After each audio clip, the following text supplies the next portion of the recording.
पंडित जी कल शाम को जब वॉक के लिए निकले तो उनका ध्यान कॉलोनी के घर के बरामदे में झूलते हुए एक पिंजरे पर गया। उस पिंजरे में एक तोता था जो पिंजरे के अंदर की जरा सी जगह में भी बड़ा खुश नजर आ रहा था।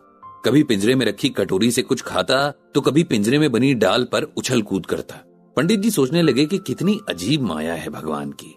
इस पिंजरे में तोता कितना खुश लग रहा है, जबकि हो सकता है कोई और पक्षी इसमें खुश ना रहे, उसे अपना खुला आसमान ही पसंद हो। ये सब सोचते हुए पंडित जी को बहुत साल पहले पढ़ी एक कहानी याद आ गई। एक बहुत बड़ा जंगल था जिसमें कई तरह के पशु पक्षी रहते थे। इसी जंगल में एक अनोखी चिड़िया भी थी जो अपने आप में अनूठी थी।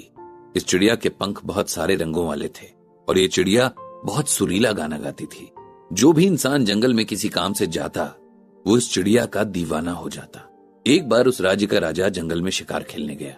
राजा ने जब उस चिड़िया को देखा तो देखता ही रह गया। राजा ने सोचा कि ऐसी चिड़िया को तो मेरे पास होना चाहिए। उसने अपने सिपाहियों से कहा कि जो भी इस चिड़िया को पकड़कर लाएगा मैं उसे सोने के सिक्के दूंगा।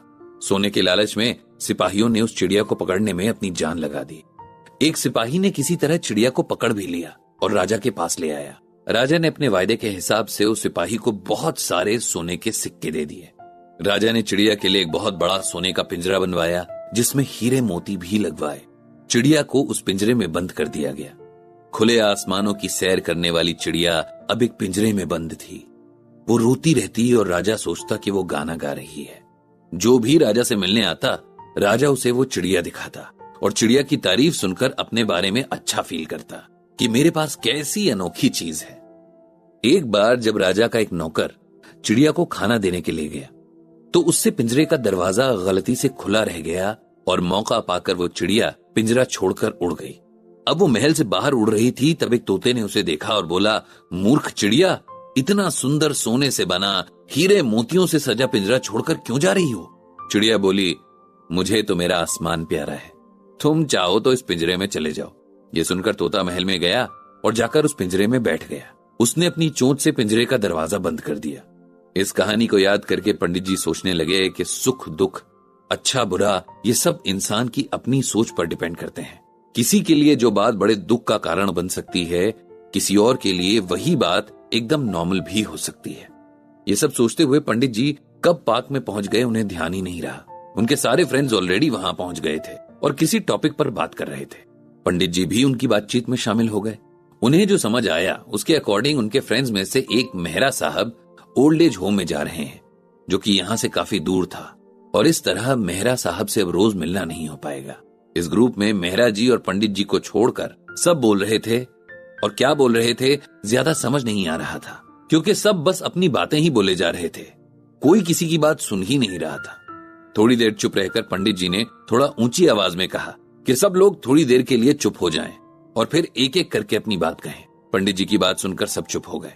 तब पंडित जी ने मेहरा जी से कहा कि कल तक तो उन्होंने कोई ऐसी बात नहीं बताई थी कि अचानक आज इतना बड़ा फैसला ले लिया गया। ये तो सभी जानते ही थे कि मेहरा जी का बेटा और बेटी दोनों ही अब्रॉड सेटल थे और बारी बारी उनसे मिलने आते। कभी मेहरा जी भी उन लोगों के पास चले जाते।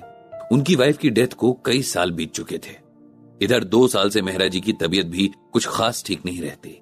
उन्होंने बताया कि वे इस बारे में काफी टाइम से सोच रहे थे लेकिन कभी किसी से डिस्कस नहीं किया क्योंकि वे जानते थे कि उन्हें कैसा रिस्पॉन्स मिलेगा, बिल्कुल वैसा ही जैसा आज मिला है।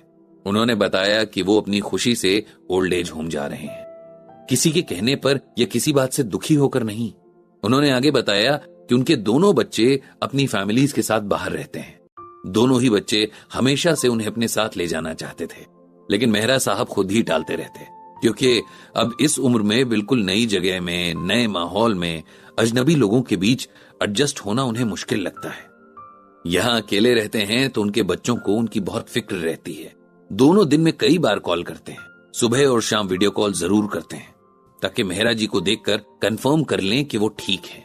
मेहरा जी जानते हैं कि उनके बच्चे उन्हें यहाँ अकेला छोड़ देने के गिल्ट में रहते हैं और हर साल अपने जरूरी काम छोड़कर लाखों रुपए खर्च करके उनसे मिलने आते हैं। ओल्ड एज होम को लेकर हमारी सोसाइटी में बहुत गलतफहमियां भी हैं। मेहरा जी बोले, हम सोचते हैं कि ओल्ड एज में रहने वाले सभी लोग ऐसे हैं जिनके बच्चों ने उन्हें घर से निकाल दिया या उनसे प्यार नहीं करते। कुछ केसेस में ऐसा हो सकता है लेकिन कुछ लोग वहां अपनी खुशी से भी रहते हैं। अपना बुढ़ापा अकेले काटने के बजाय अगर हम अपने हमउम्र लोगों के साथ काट सकें तो कितना अच्छा हो। ओल्ड एज होम में अकेलापन नहीं होता, देखभाल करने के लिए लोग होते हैं, करने के लिए बहुत सारे काम भी होते हैं जो बिजी रखते हैं हमें। मेहरा जी ने बताया कि वे बहुत सालों से अकेले रह रहे हैं और नहीं चाहते कि उनकी वजह से उनके बच्चों की लाइफ डिस्टर्ब हो या वो हर वक्त उनके लिए परेशान रहे। इसीलिए उन्होंने अपने लिए ये डिसीजन लिया है और उम्मीद करते हैं कि सब लोग उन्हें समझने की कोशिश करेंगे। मेहरा साहब की बात सुनकर पंडित जी को बड़ा अच्छा लगा। उन्होंने कहा कि मेहरा जी ने बहुत समझदारी वाला काम किया है और हम सबको उनके इस डिसीजन की रिस्पेक्ट करनी चाहिए। इसके बाद पंडित जी ने सबको श्रीमद् भगवद गीता से ये श्लोक सुनाया। सक्ताः कर्मण्य विद्वांसो यथा कुर्वन्ति भारत, कुर्याद् विद्वांस तथा सक्तिश्चि कीर्षुर्लोक संग्रहम। इस श्लोक में भगवान श्री कृष्ण अर्जुन से कहते हैं कि हे अर्जुन, जिस प्रकार अज्ञानी जन फल की इच्छा से काम करते हैं, उसी तरह विद्वान जनों को चाहिए कि वे लोगों को सही रास्ते पर ले जाने के लिए डिटैच रहकर काम करें। इस दुनिया में ऐसा बहुत कुछ है जो न तो सबके हिसाब से सही हो सकता है, न सबके हिसाब से गलत हो सकता है। इंसान अपनी सिचुएशंस के हिसाब से अपने लिए फैसले लेता है। किसी को जज करना समझदारी नहीं है। जो समझदार लोग हैं उन्हें सोसाइटी के प्रति अपनी रिस्पॉन्सिबिलिटी समझनी चाहिए और लोगों को सही गलत के बारे में बताना चाहिए। मेहरा जी का डिसीजन सिचुएशंस के अकॉर्डिंग बिल्कुल ठीक है। हम लोग ज्यादातर चीजों के बारे में पहले से परसेप्शन बनाकर चलते हैं और उसे दूसरों पर थोपना भी चाहते हैं, जो कि सरासर गलत है। इतना कहकर पंडित जी चुप हो गए। सब लोग समझ गए थे कि पंडित जी उन्हें क्या समझाना चाहते थे और सब समझ भी गए थे। सबने मेहरा जी को उनकी नई जर्नी के लिए बेस्ट विशेस दी। पंडित जी ने भी भगवान श्री कृष्ण से सबकी सुरक्षा की प्रार्थना की।